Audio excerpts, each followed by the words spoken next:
नमस्कार दोस्तों, मैं सिद्धार्थ यादव पेशे से जो कि इंजीनियर हूँ, लेकिन फ्रस्ट्रेटेड हूँ।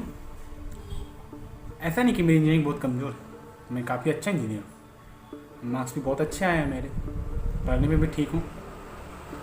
पर मैंने पिछले 2 साल पहले मैंने एक एग्ज़ाम का फॉर्म भरा था, जो अभी तक एग्ज़ाम हुआ नहीं है, और उम्मीद करता हूँ कि इस साल हो जाएंगे, क्योंकि अब जो युवा हैं वो थोड़ी अपनी आवाज़ बुलंद कर रही है। मन की बात तो हम प्रधानमंत्री की सुन ही लेते हैं, लेकिन हम युवाओं की मन की बात कोई नहीं सुनता। तो हम इस माध्यम और इस जरिए हम युवा भी अपने मन की बात पहुंचा सकते हैं, क्योंकि आखिर हम ही युवा हैं जो वहाँ पे प्रधानमंत्री में किसी गद्दी में किसी को बैठाते हैं। ऐसा नहीं है कि हमारे पास पावर नहीं है, हमारे पास पावर है, तभी आप पावर है। वैसे कभी कभी जब रात में रोटी खाने जाता हूँ तो पापा की उस आँखें में वो कमी दिखती है कि बेरोजगार वाली। और मुझे इस बात का अफसोस पहले होता था, लेकिन अब लगता है कि नहीं यार, मेरे पापा भी समझ गए हैं कि गलती उनका बेटा का नहीं, इस सिस्टम का है, जहाँ पे 2 साल से एक रिजल्ट तक नहीं आ रहा है, जहाँ 2 साल से एक फॉर्म तक नहीं निकल रहा है। हम काफ़ी कुछ सोचते हैं, देश हित के साथ थोड़ा युवा हित के बारे में भी सोच लीजिए। देश प्रेम जगाने के साथ थोड़ा युवा प्रेम भी जगाइए। आज नहीं बोलिएगा तो फिर कब कहिएगा, कहना पड़ेगा, तब तक चुप रहिएगा। हालात बुलंद कर हौसला बढ़ा, क्योंकि जब जब छात्र बोला है राज सिंहासन डोला है।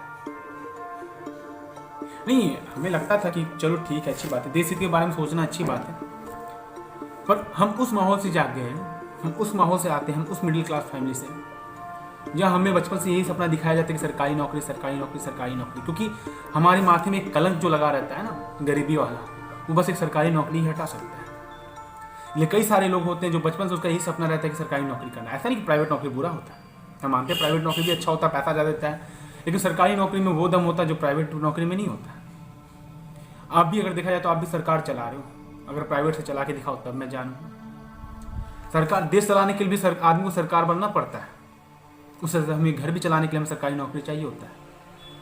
इस लॉकडाउन में एक ही 2 ही आदमी खुश है, जो सरकारी नौकरी और दूसरा तरकारी बेचने वाला। बहुत पहले कहावत था, करना है तो नौकरी सरकारी करो वरना बेचो तरकारी।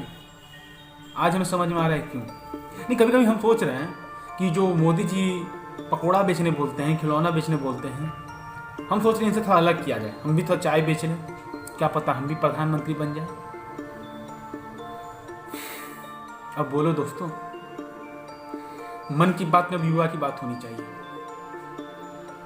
हम इंजीनियर हैं, 11 12 साइंस से किए हैं, कभी हिस्ट्री पढ़े नहीं, लेकिन अब पढ़ना पड़ रहा मर मर के।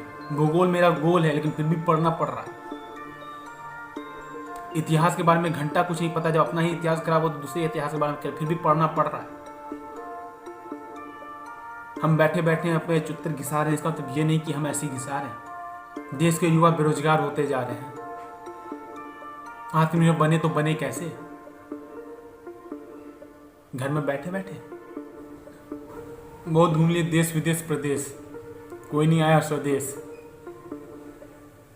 और एक उम्र बीत जाने के बाद ना, एक युवा के लिए विचारधारा नहीं, नौकरी मायने रखता है। नौकरी,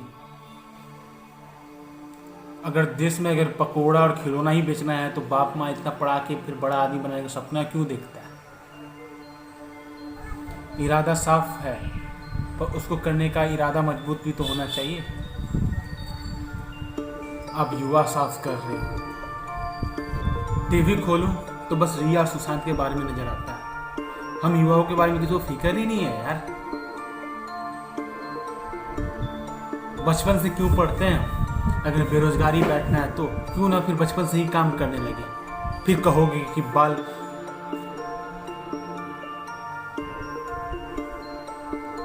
न्याय जिसको मिलना उसको न्याय मिलेगा, पर हमारा न्याय का क्या?